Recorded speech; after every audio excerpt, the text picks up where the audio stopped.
მოგესალმებით, თქვენ უყურებთ GeoTeam-ის YouTube არხს და უყურებთ მორიგ ეპიზოდს ჩვენს არხზე. აჭარობით არენასა და სპორტს ორიენტის ორგანიზებით საქართველოს ეწვია მსოფლიოში ყველაზე გავლენიანი საფეხბურთო ინსაიდერი ფაბრიციო რომანო, რომელიც დღეს ჩვენთან ერთად არის. მოგესალმებით ფაბრიციო, მადლობა რომ გვაქვს შესაძლებლობა თქვენთან ამ ფორმატში ვისაუბროთ. და დავიწყოთ პირველი შეკითხვით. ორი დღე იყავით საქართველოში და რა ემოციებით დაბრუნდებით იტალიაში? უკან დიდი ემოციით ბრუნდები. ეს შესანიშნავი ადგილია. ხალხისგან დიდი ემოციები მივიღე. აქ ყოფნით ბედნიერი ვარ. იმედი მაქვს მალე დავბრუნდები, რადგან ამ ორ დღეში ისევ სიამოვნე მინდა კიდევ უფრო მეტი ვნახო. ყველა ადამიანისგან, ვისაც ამ პერიოდში შევხვდი, დადებითი ენერგია მივიღე. ადგილები, საჭმელები, ყველაფერი შესანიშნავი იყო. უბრალოდ შესანიშნავია. რა მოლოდინები გქონდა საქართველოზე, სანამ აქ ჩამოხვიდოდი და რეალურად რა ნახე? აქამდეც ბევრი კარგი რამ მქონდა მოსმენილი საქართველოზე, როგორც მაგარ ქვეყანაზე, აქაურ ღვინოზე, მთებსა და ადგილებზე. არ ვიცნობდი აქ ხალხს, უბრალოდ ვიცოდი რამდენიმე ადამიანი ქართული ფეხბურთიდან. მოხარული ვარ, რომ მომეცა საშუალება ჩამოსულიყავი და დადასტურებულად მენახა ის, რაც აქამდე მოსმენილი მქონდა. ლამაზი ადგილები, კარგი ღვინო, შესანიშნავი სამზარეულო.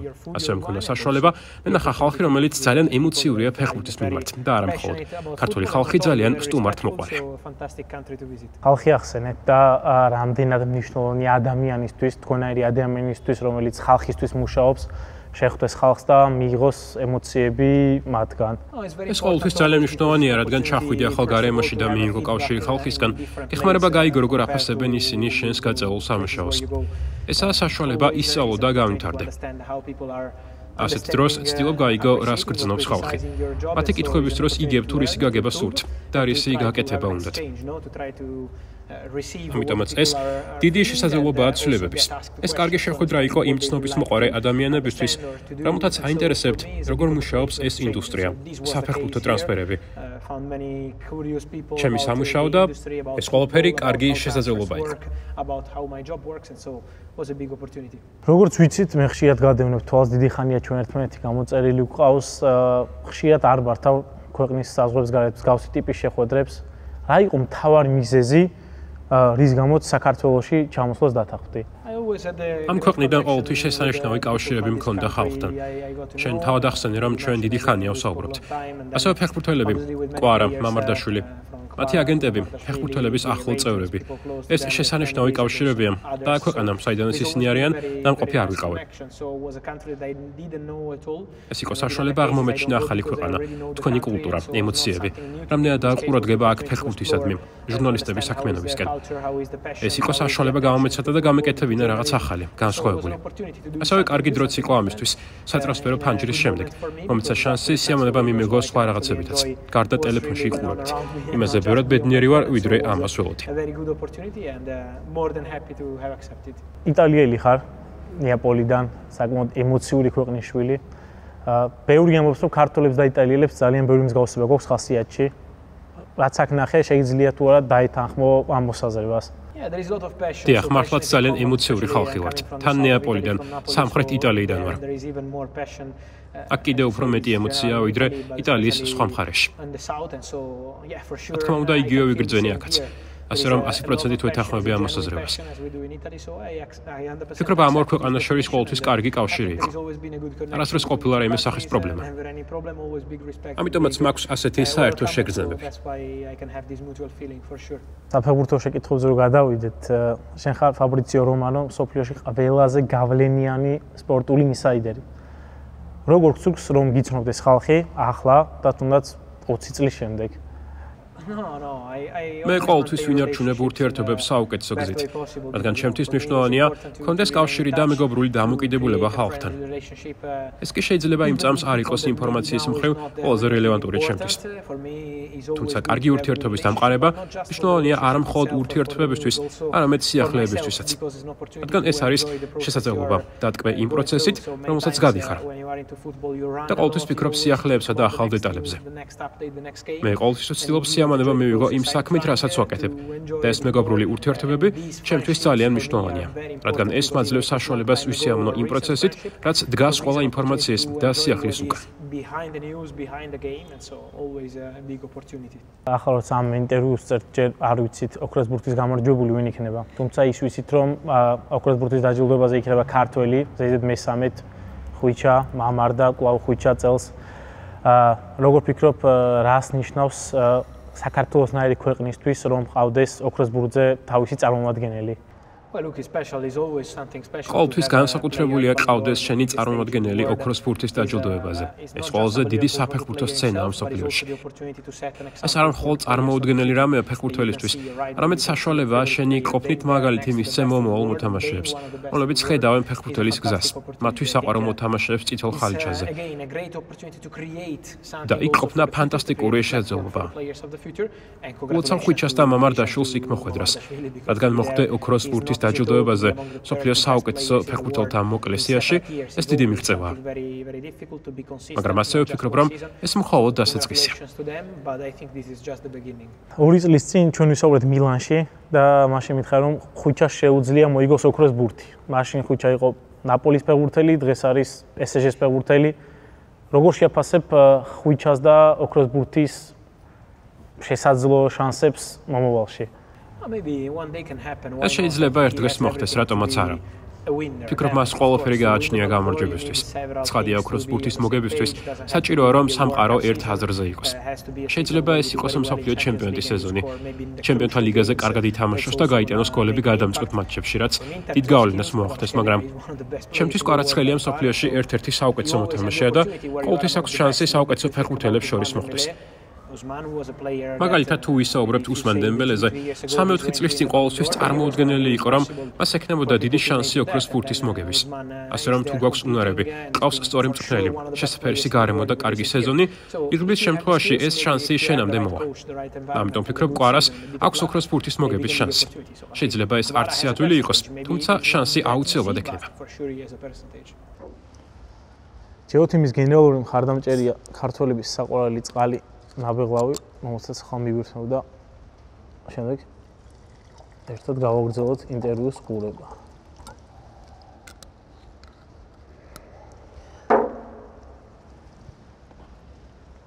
ბოლო წლებში ძალიან რთულად იყო წარმოსადგენი, რომ ჩვენ ხშირად შევხვდებოდით ქართულ ფეხბურთელებზე პოსტებს ფაბრიციოს ტაიმლაინზე. ჩვენ ახლა ხშირად შევძლებთ ნახოთ პოსტები ხვიჩაზე, მამარდაშვილზე, მიქაუტაძეზე. შეგვიძლია ვთქვათ, რომ ფაბრიციოსთვის საქართველოს როგორც საფეხბურთო ქვეყანა უკვე საინტერესო გახდა. რა თქმა უნდა, ეს საინტერესო საფეხბურთო ქვეყანაა. თქვენ გაქვთ დიდი ემოცია ფეხბურთის მიმართ. ყავთ საინტერესო ფეხბურთელები საერთაშორისო ასპარეზზე. საქართველო იქნება საინტერესო ქვეყანა არა მხოლოდ ჩემთვის, არამედ ყველა საფეხბურთო პლატფორმისთვის და ჟურნალისტისთვის. განსაკუთრებულს არაფერს ვაკეთებ. ეს არის ის, რასაც თქვენ და ფეხბურთელები იმსახურებთ. ეს ჩემთვისაც შესანიშნავი შანსია გავზარდო აუდიტორია კარგი გზით. აქამდეც ვახსენებ, მხოლოდ რეალობას უწერ და ხელოვნურად არავის გაზრდას არ უწყობ ხელს.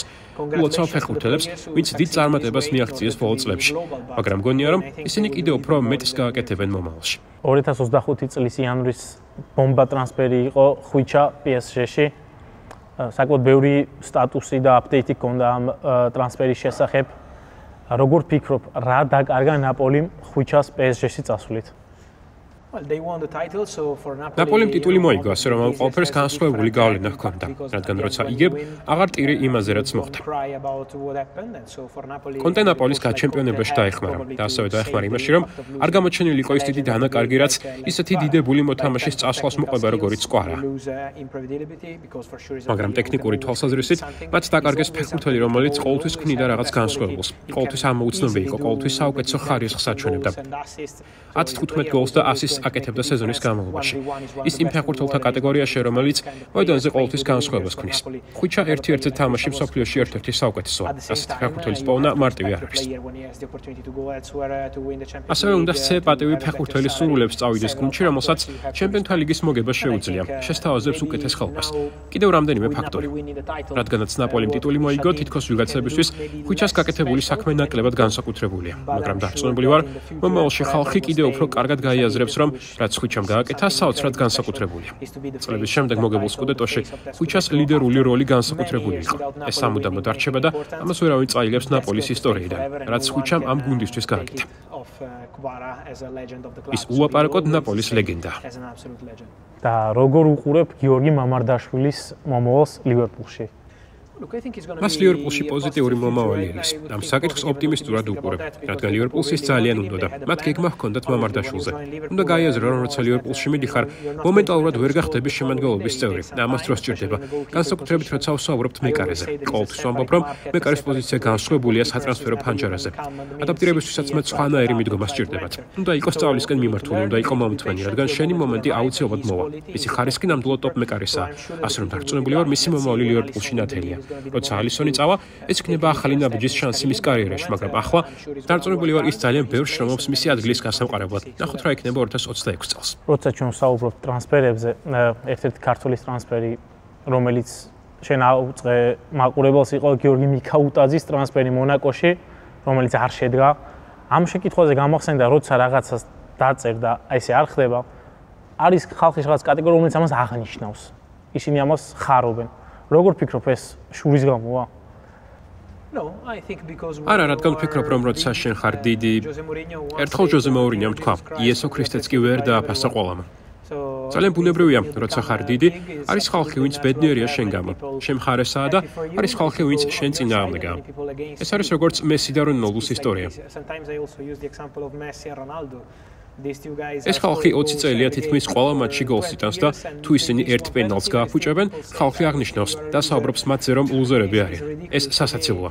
Here we go ნიშნავს, რომ სიტყვიერი შეთანხმება შედგა. მე შემიძლია განახოთ მონაკოს დირექტორის მესეჯი, რომელმაც მომწერა, რომ ჟორჟ მიქაუტაძე მონაკოში სამედიცინო შემოწმების გასავალად მიდიოდა. მე ჩემი საქმე გავაკეთე, არაფერი გამომიგონია.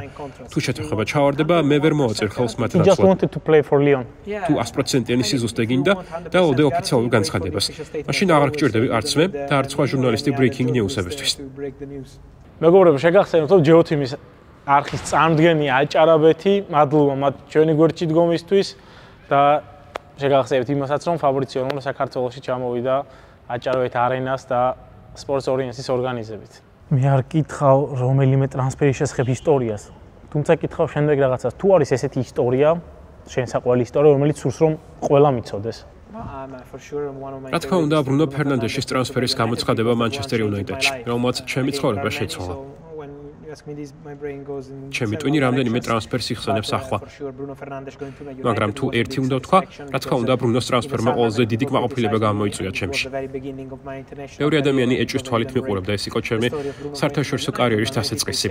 ზაფხულში ბევრი წერდა, რომ ეს ტრანსფერი შედგებოდა, სიამოვნებაში ასე არ იყო.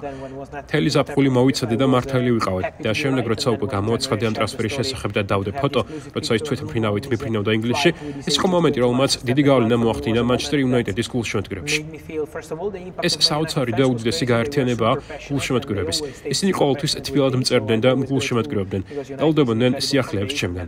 ეს არის ტრანსფერი, რამაც იმოქმედა ჩემს საერთაშორისო კარიერაზე. შენ ხარ ადამიანი, რომელიც არის ბევრისთვის მისაბაძი, განსაკუთრებით ახალგაზრდებში და ბევრ სურს გახდეს ჟურნალისტი ფაბრიციო რომანოს გამო. ამაყი ხარ თუ არა ამ ფაქტით? რა თქმა უნდა, ამაყი ვარ, რადგან ვერ წარმოვიდგენდი, რომ ამ დონეს მივაღწევდი. ეს არ ყოფილა ადვილი. იმედი მაქვს, ეს იქნება მაგალითი არა მხოლოდ ბავშვებისთვის, არამედ ოჯახებისთვისაც, რადგან ჩემს ოჯახს არ უნდოდა რომ ჟურნალისტი გამოსულიყავენ. ისინი ჩემს კარიერას სხვანაირად უყურებდნენ, რადგან ჩემი ოჯახიდან არავინ იყო კავშირში საფეხბურთო ინდუსტრიასთან და ჟურნალისტიკასთან. მათ სურდათ, რომ რაიმე ტრადიციული გზა ამერჩია, ვიდრე ჟურნალისტად მუშაობა. მათთვის ჩემი სურვილები არასერიოზული იყო. მე ამ გზაზე 12-13, 14 წლის ასაკიდან მოცნებობდი.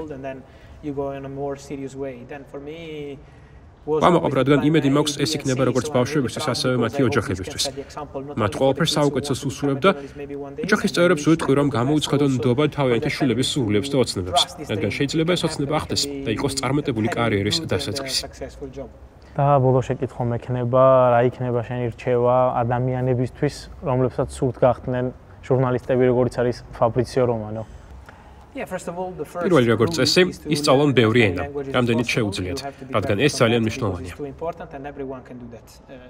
ეს არ მოითხოვს დიდ ფინანსურ შესაძლებლობებს. ეს შეგიძლია გააკეთო YouTube-დანაც და სპეციალური გაკვეთილებითაც.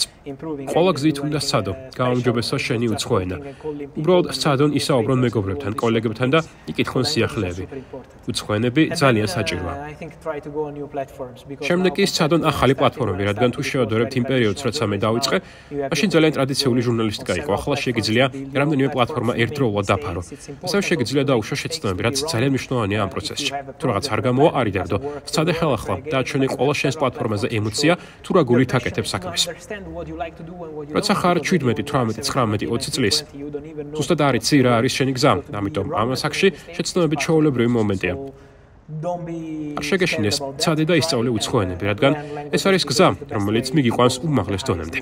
და ახლა ბოლოში კითხვა მართლაც, როცა ფაბრიკო რომანო წერს GeoTeam-ზე დაყრდნობით რაღაც ინფორმაციას, ხალხი ყოველთვის მილოცავს ამას, იმიტომ რომ შენ როგორც ვახსენე ხარ როლ მოდელი, მისაბაძი ადამიანი.